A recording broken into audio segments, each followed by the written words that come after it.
So, I visited the Yiddish Book Center in Amherst, Massachusetts, and spoke with Ms. Amber Canner-Clooney, who functions as the director of the library side of operations.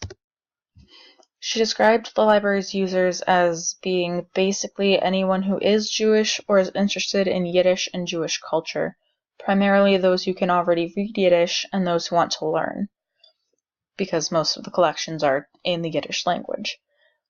She used the phrase "the culturally curious" specifically, but basically whoever wants to go is welcome. The mission statement in full is on the right-hand side of the screen, but the core of the mission is that they're working to recover, celebrate, and regenerate Yiddish and modern Jewish literature and culture. Each subset of the institution works under and toward the same mission statement, so they don't have their own separate sub-missions. And it began as a collecting institution in 1980, and all other aspects of the institution developed later on to support that core goal. The institution as a whole has roughly 30 full and half-time employees, mostly on the education and nonprofit side of things, and that does not include work-study students and interns. There are 4 people that Ms. Clooney specified as being more on the library side of things: the cataloger, the bibliographer, the director of collection initiatives, who has a PhD in Jewish studies and specifically studied Yiddish, as well as Ms. Clooney, who was the first LIS staffer when she was hired a year and a half ago. And she reports to Randy Silnitzer, the director of operations, as well as Aaron Lansky, the founder of the institution and its current president. Her managerial responsibilities are largely the website and general systems management, and she does some work with the print holdings. She manages the 5 colleges' catalog liaison work, as well as various interstaffing coordination tasks with the interns and work-study students. The collections at the institution are all either Yiddish or related in some way to Jewish culture.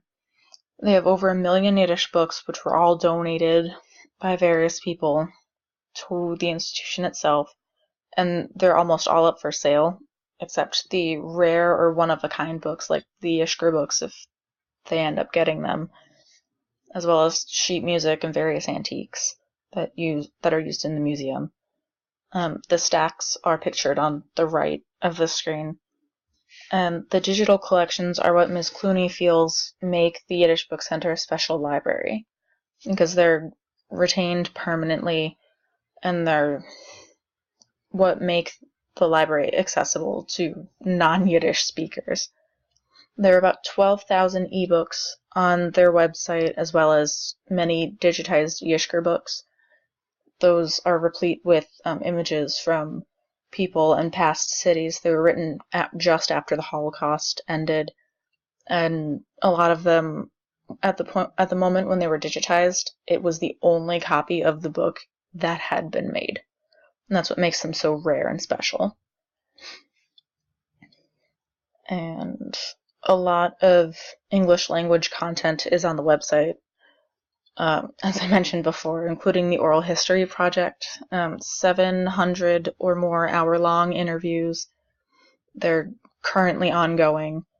The Brant audio recordings are 800 lectures that they got from an institution in Canada that digitized these reel-to-reel recordings of lectures from as far back as the 1950s, as well as a podcast that they keep up with. The physical facilities are set up in a shtetl design. It's an iconic Eastern European Jewish town. There's 1 level of stacks, which was on the previous slide, and 2 cold storage areas, one of which is below the stacks themselves, and another one is off-site in a separate storage facility. The museum displays are integrated within the stacks and various other rooms.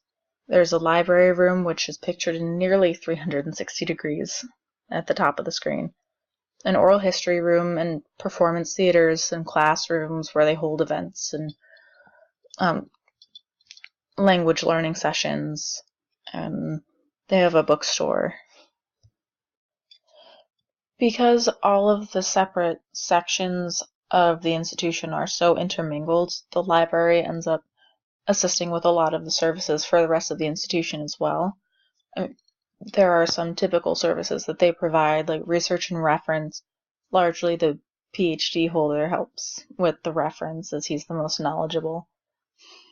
They have 30,000 records available in the 5 colleges catalog and the OCLC that aid the public in finding the institution in the first place and ideally help with research external to the institution.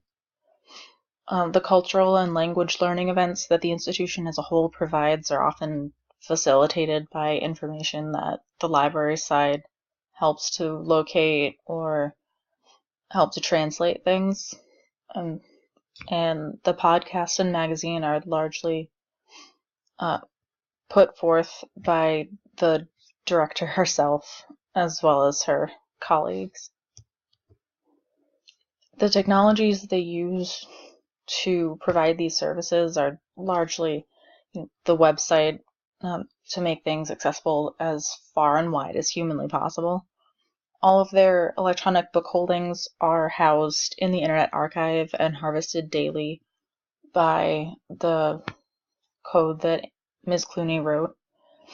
And they offer a print-on-demand service through a bookbinder in Agawam. So when people write in to have books printed, the library side is the portion of the institution that fulfills those requests. The various video recording and editing software used in the Oral Histories project, as well as a couple other things that the museum aspect of it, the institution uses. And Ms. Clooney made sure to mention explicitly the Apache Solr search feature within the website. She's very proud of it, and I've used it. It's very comprehensive, and it pulls everything from every nook and cranny within the website. It's very user-friendly. The way that she evaluates her institution is mainly through Google Analytics, and she conducts some in-house staff surveys. But Ms. Clooney said it's difficult for her to gauge her community because the majority of them are exclusively using the website without visiting or contacting the actual institution and talking to the people working there. So Google Analytics is really the only way she has to get any sort of usage statistics from the website. I personally didn't find any way to provide feedback about the search feature or anything of that nature. There's a general mail drop box, but there's no indication of whether website feedback or any kind of feedback would be welcome there. The implication of it is more plan your visit by talking to us through this email. So maybe something she'd want to look into as far as her future success. Regarding contribution to the mission as a whole, as I said before, everything that they do comes from and works towards that mission, but nothing speaks to that more solidly than the Oral History Project. They interview anyone and everyone from any background of any age, and it tells the story of the modern Jewish person and Yiddish culture in general, in just plain English. It's accessible to everyone, and it's freely available on their website. I think having a permanent collection would greatly help the Yiddish Book Center as a whole, as well as the library side specifically.